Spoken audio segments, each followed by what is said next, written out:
NATO's chief called for more defence spending, saying the spending goal set a decade ago wasn't enough to meet the challenges of tomorrow. University students in Belgrade are staging a 24-hour blockade to protest November's deadly canopy collapse. Storm Herminia has brought strong winds, heavy rain and powerful waves to countries across Europe.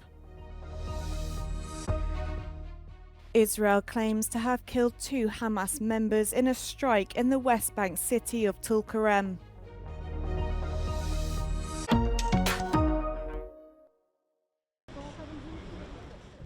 NATO Secretary-General Mark Rutte warned Russia was trying to destabilise countries in the alliance as he called on members to increase defence spending.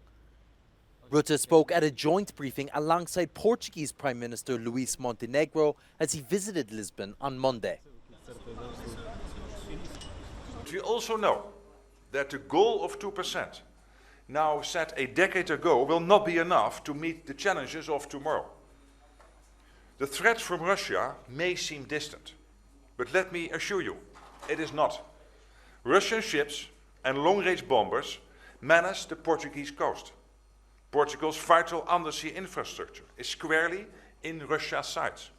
During the press conference, Rutte also addressed recent cable ruptures in the Baltic Sea, saying NATO was operating alongside allies to enable a fast and coordinated response.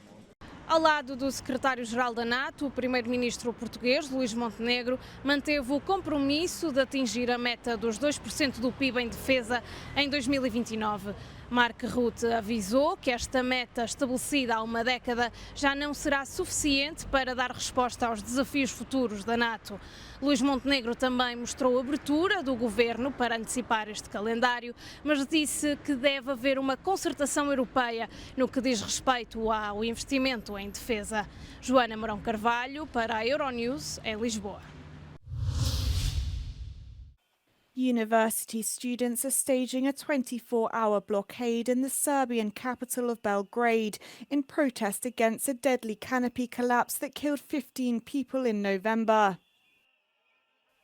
Protesters have demanded political accountability over the accident, blaming corruption and mismanagement for the poor reconstruction of the canopy. The students converged on the auto-commanded junction, which connects intersecting roads leading from the centre of the city to suburban areas. In a press conference on Monday afternoon, Serbian President Aleksandar Vučić urged dialogue with the students, who have so far refused to speak to him, claiming the unrest is negatively impacting the country.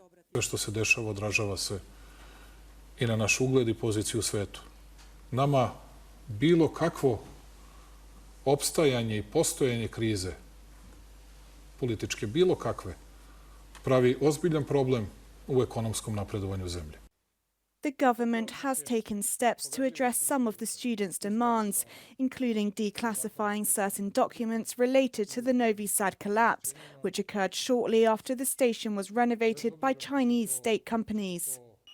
Vučić has also said he is willing to pardon protesters who want to avoid criminal prosecution, adding that the Public Prosecutor's Office has initiated criminal proceedings against 37 people after cars rammed into protesting students on 2 separate occasions. Germany's migration debate has once again been thrown into the spotlight after a man and child were killed in a knife attack by a former Afghan asylum seeker who had been told to leave the country. The incident in Aschaffenburg, occurring just weeks before Germany's parliamentary elections, has prompted opposition parties to leverage the attack as a platform to advocate for their stricter migration policies. Leader of the centre-right CDU party, Friedrich Merz, has already vowed to impose immediate border controls if he becomes chancellor, fueling the debate with his statement that he did not care which political party the union's proposal received a majority from, even if it was the far-right AfD. Although Merz has claimed he does not want votes from the AfD, left-wing parties fear Merz's rhetoric implies his party could be open to collaboration with the far right. Die AfD kann ja ihr Glück kaum fassen. Es ist ja genau der Punkt erreicht, an dem sie die Union immer haben wollte. Meanwhile, the ruling SPD party is reintroducing draft legislation on migration and security to the Bundestag, something it had previously failed to do due to opposition from the CDU. Mehr Kompetenzen für unsere Sicherheitsbehörden, wenn es beispielsweise um zusätzliche Befugnisse bei den Ermittlungsinstrumenten geht. Da geht es um die Frage des biometrischen Abgleichs mit öffentlich zugänglichen Internetdaten. But with just 4 weeks to go and a growing wave of discontent pushing voters to the right, SPD Chancellor Olaf Scholz is rapidly running out of time to win over the electorate. Weather warnings have been issued in parts of Spain, Portugal, France, the UK and Ireland as Storm Herminia batters countries across Europe with strong winds, heavy rain and powerful waves. Hurricane-force winds have been recorded across almost all of Spain, with the Galicia region feeling the worst effects. One person has died and more than 1,200 incidents have been reported to the emergency services in the region, while more than 13,000 people have been left without electricity. In France, 8 regions are under orange weather warnings, while the region of Ille-et-Vilaine is now under a red warning. Flooding has forced families in Ille-et-Vilaine to evacuate and the water level is still rising.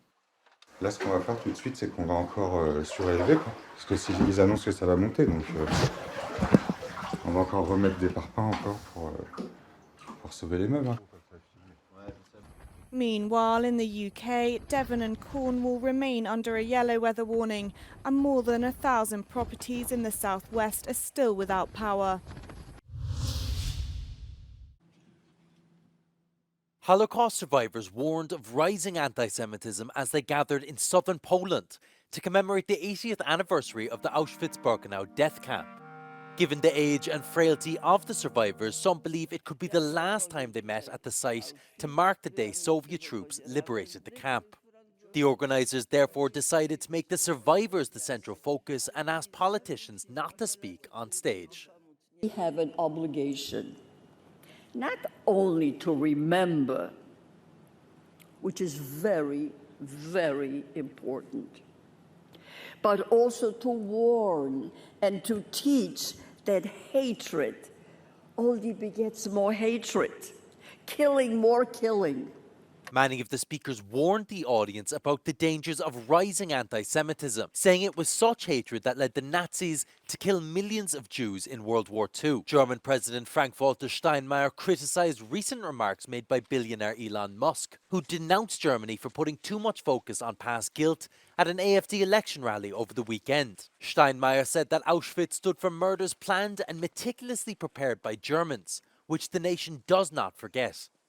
Aber es ist jetzt an uns, unseren Generationen, ihre Mahnung und ihre Erwartung an die nächsten Generationen weiterzureichen. Und ich sage als deutscher Bundespräsident, wir in Deutschland, wir vergessen nicht. Other world leaders who travelled to Auschwitz for the ceremony included Ukrainian President Volodymyr Zelensky, French President Emmanuel Macron and German Chancellor Olaf Scholz. Israel claims to have killed 2 Hamas members in a strike which targeted a vehicle in the West Bank city of Tulkarem, according to local reports. The attack was confirmed by the Israeli Air Force on Monday, which said it had eliminated Hamas member Ihab Abu Atiwi alongside another unnamed member of the group. The 2 men were killed as Israel's large-scale military raid in Jenin continued into its 7th day, in addition to a new raid reported in Tulkarem on Monday.